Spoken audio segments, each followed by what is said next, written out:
Chapter 1, The Paradox of Peace. Location, Star Chamber of the Galactic Council. Time, year 7312 of the interstellar calendar. Attendees, representatives of the 12 dominant species of the galactic core. The projection showed the inexorable expansion of the KRTAC hegemony, darkened systems, phantom fleets traversing the galaxy, planets engulfed in deadly storms of dark energy. They are approaching the inner rim, Ambassador Varek's voice said in despair. Our long-range detectors don't see them. Their ships appear at striking distances, nullify our shields, and then vanish again. Those who face them are simply erased from existence. It is not a military invasion, it is an invisible massacre. Our most powerful defensive shields collapse under their dark energy discharges, added the first speaker Shayari Tao, standing on her golden throne in the Tao Ring. They have pulverized 42 worlds in this cycle, annihilating 9 entire civilizations. The Council Elder, Zelmor the Venerable, a Xantarian who had witnessed the forging of galactic peace, walked to the center. His voice, soft but firm, filled the silence. Our options are running out. Their policy is one of total conquest and extermination of resistance. What does not submit is pulverized. Their technology is an unbreakable veil. The projections changed. A new system appeared on the map, a bluish planet highlighted in the third orbit. We propose a peace offering, Zelmor said, the words heavy in the air. A murmur of indignation swept through the circle. An offering? To these genocidal maniacs? Kromlar growled, his voice like cracking rock. Zelmor raised a calming hand. No. Not one of our own. One irrelevant to our affairs. One that, according to their own scrutiny, possesses a unique geoenergetic characteristic. Something that, we hope, will intrigue them enough to halt their advance and consider us worthy of a negotiation. Does it have life? A council member asked. Yes. Primitive life. We visited it cycles ago. Beings who built pyramids at our command. They pose no threat to them, having barely reached their moon recently. They live less than a fraction of our cycle. There was a tense silence. The initial indignation gave way to the cold logic of survival. But why can't we, the Galactic Council, who have subdued empires and contained plagues, simply stop them? Vorekzen asked forcefully. Zelmor sighed, a resonance of ancient wisdom. Because their strength is not just their cloaking technology. It's their ability to channel the dark energy inherent in the intergalactic void. Their dark energy weapons are not only destructive, they dismantle the quantum entanglement of matter, added Varek. They make entire fleets cease to exist in their fundamental form. The first speaker nodded gravely. They have declared that the inefficiency of unstable matter must be purged. They believe in the supremacy of dark energy. The planets they conquer are not colonized, their cores are extracted to amplify their capacities. Their power allows them to manipulate spatial fabric at a localized scale, opening micro-black holes or generating distortion fields. Zelmor pointed at the projection of Earth. This offering is not a sign of weakness. It is bait. An opportunity for their hegemony to find something unique. A young diplomat, Sarasveln of the Solari, broke protocol and dared to ask. And the life on that planet? What will happen to them? Will they be destroyed? Zelmor turned to him, his eyes showing a glimmer of sorrow. Life will be dissipated. Once the KRTAC begin the extraction process, the surface will become uninhabitable. It will be a quick end for them, yes. But it is the only way to ensure the survival of the Milky Way. A chill ran through the chamber. The fate of billions of beings reduced to a footnote in a cosmic calculation. Name of the planet, asked Terivakal, the Virilii archivist, her voice barely a whisper. In their language, Earth. The council voted. 9 in favor. 3 abstentions. None opposed. The decision was made. Earth would be delivered as a peace offering, a display of a geoenergetic resonance so chaotic and unpredictable that, they hoped, it would intrigue the KRTAC hegemony enough not to annihilate it instantly. And thus, they condemned humanity, without knowing that they had committed a mistake that could redefine the balance of the galaxy. Chapter 2: The Value of a Unique World. The chamber of the Galactic Council extended like a colossus suspended in the void, its translucent energy walls revealing the vast expanse of the galaxy. 12 entities, each one representative of an ancient civilization. In the center, a suspended image, Earth. A blue sphere, beautiful, small. Inconsequential according to ancient galactic standards. High Counselor Zadok broke the silence, a mixture of resignation and faint hope in his voice. The KRTAC have pulverized 4 stellar systems in this cycle. 42 worlds, 9 entire civilizations. Nothing we put in their way has stopped them. Their hegemony seeks to expand its control over dark energy, seeks the conversion of planets into nodes of power. And they have made it clear that they will only stop for what they consider worthy of being studied with caution. Counselor HFY. And they will not stop, unless we give them something more valuable than forced submission. Something that intrigues them, that makes them stop to observe. The extraction of dark energy is their ultimate goal, but we can present them with something that alters their usual method. Something that pushes them towards scientific curiosity before immediate devastation. Everyone knew what she was speaking of. Earth. That planet was touched by us millennia ago. Kronlar intervened, opening a holographic sequence with ancient images, primitive humans building pyramids under alien direction, carvings with non-human shapes, constellations etched in stone. They were useful. Obedient. Limited. But now, his eyes glimmered with an unusual light. They have changed. And that change might be the key. What do the Earthlings have that the KRTAC could want? Asked the young Solari. Counselor HFY replied. The geo-energetic anomaly. The young Solari asked.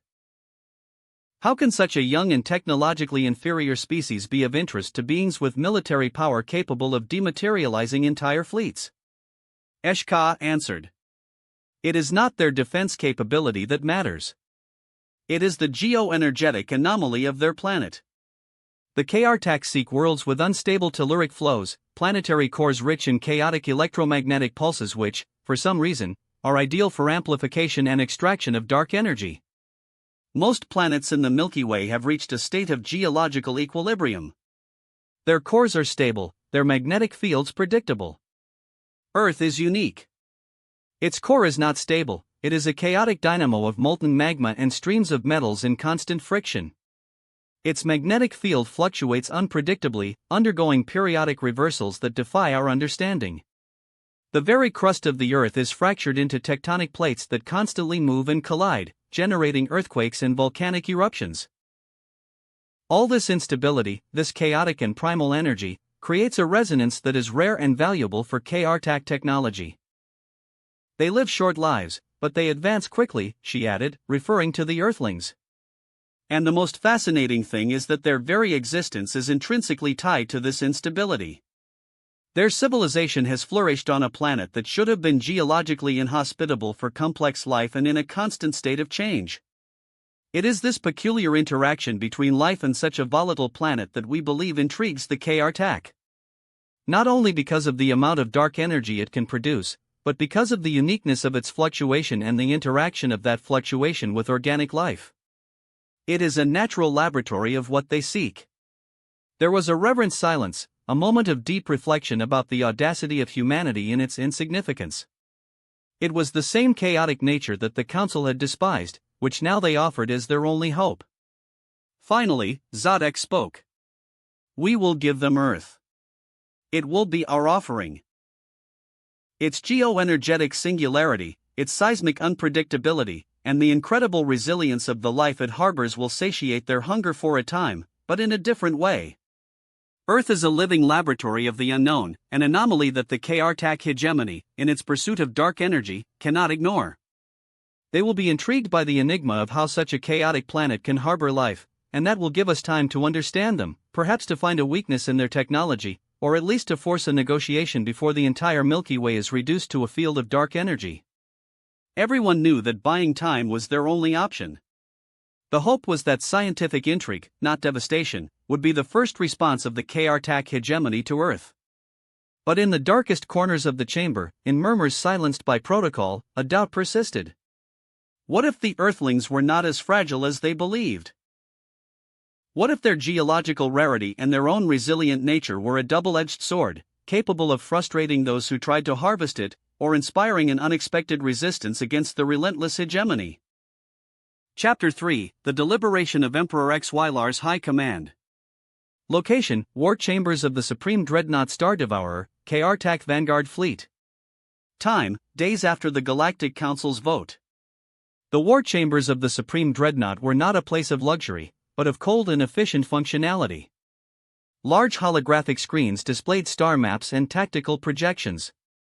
At the center of a polished obsidian table, the great Emperor Xylar, an imposing figure clad in dark metal plate armor, with eyes glowing with a dull inner light, watched the projection of a small blue orb, Earth. Around him, seated in chairs designed for their massive physiology, were the other members of the KRTAC High Command: General Th Rack, a renowned military strategist, Admiral Vale, master of the invisible fleets, and Lord Scientist Zarkin, one of the minds behind dark energy technology. There were no unnecessary ornaments, only the harsh reality of their hegemony. The Council of the Milky Way has responded, Emperor Xylar's voice resonated in the chamber. It was not a shout but a declaration that demanded attention. They offer a world. This world, local designation, Earth. General Th Rack sneered. An offering? After seeing how we pulverized the Kael'thax sector? Do they think a single planet will stop us? It is an act of desperation, General, replied Admiral Vale, his voice restrained. Our raids have sown terror. They know they have no defenses against us. It is their last, pathetic attempt to buy time. Lord Scientist Zarkin leaned toward the hologram of Earth. This planet is peculiar. Our long-range scans revealed a significant geoenergetic anomaly. An exceptionally unstable core, with massive magnetic fluctuations and chaotic tectonic activity. It is a promising source for dark energy generation. In fact, one of the most powerful candidates we have found in this galaxy. But the problem remains, continued Zarkin, irritation creeping into his tone. The surface is saturated with a constant pattern of biotechnological interference. Billions of entities, the Earthlings, have covered the planet with communication networks, energy systems, and the electromagnetic pulse of their own minds. Most alarming, they have developed a rudimentary but effective technology to dampen and modulate the flows of dark energy from the planetary core. Their protection could directly interfere with our extraction methods. The great Emperor Xylar remained unmoved. His voice boomed in the chamber with the firmness of an ancient decree. Their systems generate noise, yes, and contaminate the flow. They destabilize our processes and cause unstable feedback in the collection nodes. But they are not a real obstacle. We only need to neutralize their resonant field using our spectral probes in a focused manner from orbit. Nothing justifies a landing. The Earthlings lack the capacity to oppose our system. The Galactic Council's proposal, then, is a tacit admission, General Th Rack interjected. They offer us this world knowing its core is of prime interest to our hegemony. It is their form of appeasement, of saying, take it, obtain what you seek, and leave us in peace. Admiral Vale nodded. To proceed with a total purge involving direct bombardment of the planet would not be risky, not even with that damping technology the Earthlings created for their own survival. However, added Lord Scientist Zarkin, the existence of that damping technology demonstrates an instinctive understanding of dark energy that is, frankly, surprising for such a primitive species. Though their method is crude, the way they manage to modulate the fluctuations of Earth's core is fascinating. Then, the guardian of the archives, a figure clad in intricately engraved ceremonial armor, questioned in a tone of political skepticism. Do we accept their offering? We do not trust their morality, Guardian, answered the great Emperor Xylar, his voice now deeper, almost a rumble. We trust their fear. They have seen what we do. They know we have no mercy. By offering Earth and, by implication, accepting the elimination of its inhabitants, they demonstrate that they value the survival of their galaxy above a species they consider irrelevant. It is a deal which, though repulsive to them, is advantageous to us. The offering is strategically logical, dictated Admiral Vale. It saves us time and resources. It gives us an exceptionally powerful dark energy source, allowing focused extraction from the atmosphere without the need for an inefficient purge that could compromise the integrity of the source itself. Our absorption technology is so advanced that the small disturbances on the surface are insignificant. And we can study how their primitive suppression technology reacts as we absorb their world. There are no significant disadvantages for the hegemony. The great Emperor XYLAR stood, his shadow stretching long over the holographic table. The KRTAC hegemony accepts the offering of the Galactic Council. We shall proceed with total and immediate absorption. The Earthlings' noise or difficulties will not represent any obstacle. May this demonstration of our superiority drive the rest of the galaxy into submission. Earth will be ours, and its dark energy will fuel our expansion for eons. The KRTAC High Command responded with reverent silence, a collective assent to their Emperor's will.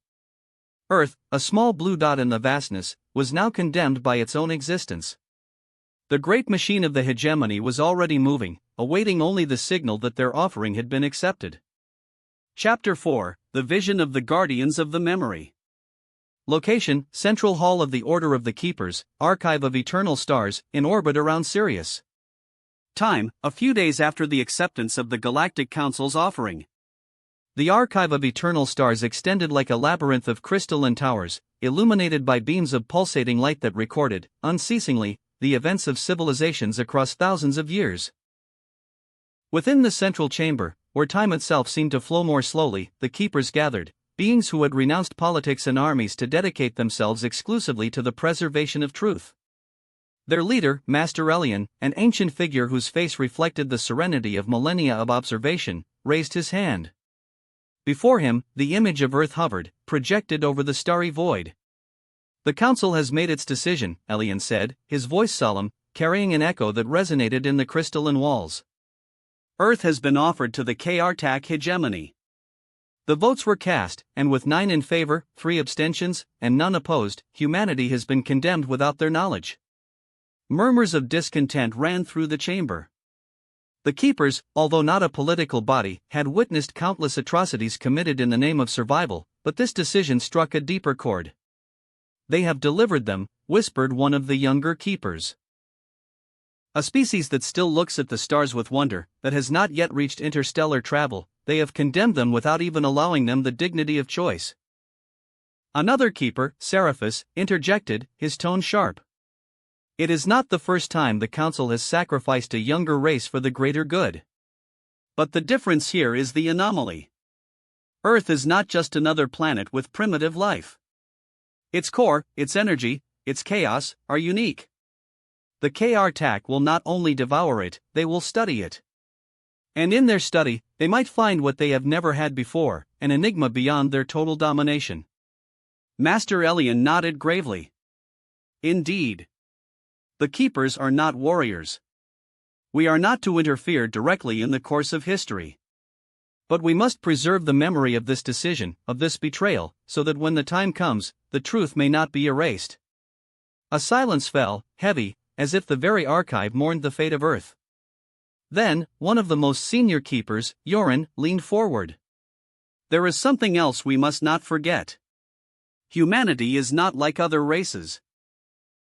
In their brief existence, they have demonstrated a resilience, an unpredictability, and an ability to adapt that is disproportionate to their level of development. If the KRTAC underestimate them, as the Council has, they may discover that Earth is not as defenseless as it seems." Elian fixed his gaze on the projection of the planet. "Yes. Humanity's greatest weapon is not its technology, but its spirit. Their history is filled with empires that rose and fell, with wars and devastations they themselves unleashed, but also with rebirths, renaissances, and an untiring persistence to rise again. In their chaos lies their strength. The Council sees only instability.